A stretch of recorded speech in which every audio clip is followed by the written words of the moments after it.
Hey guys, this is Richard here for another short stack. Today we're going to be talking about Miss Marvel number 10. I'm going to tell you why you should buy this book, and you should have been buying it all along, less than 5 minutes or less.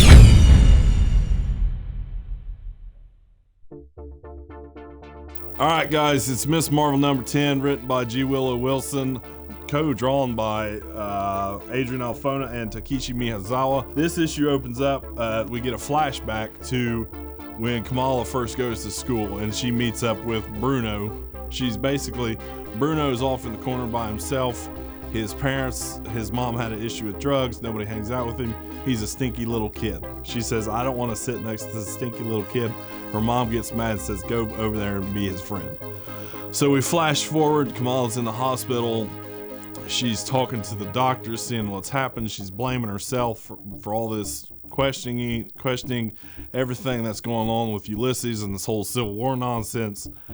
And she goes out and says, well, am I doing the right thing? She's beginning to doubt her trust in Carol, her idol, and it's causing a big rift, and it's weighing heavily on her conscience because Bruno, her best friend, has been injured, and it's basically her fault.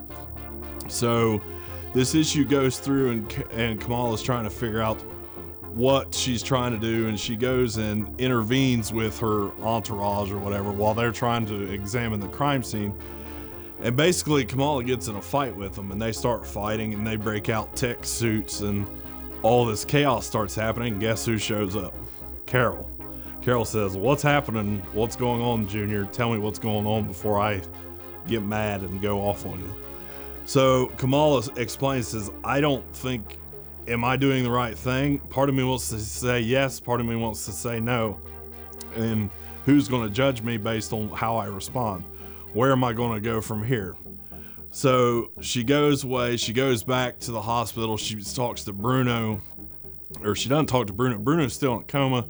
A nurse comes in, tells her that half Bruno's body's been paralyzed, he's burned, he's not going to be able to use his left side of his body.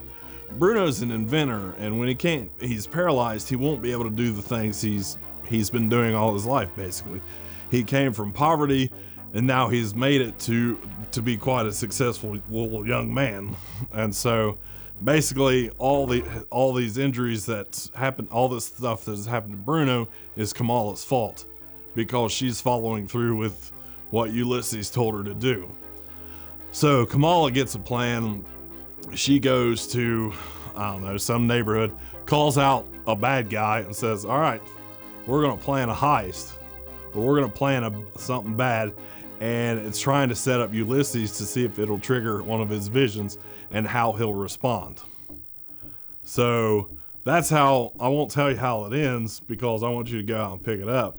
But there are some people out there who refuse to pick up a book because it says Civil War in a banner. But this is one of those books you should pick up. That's it. Signing off, another short stack in the books. If you like what we're doing here at the Short Stack, like, subscribe down below, or come visit our website at comicplunder.com.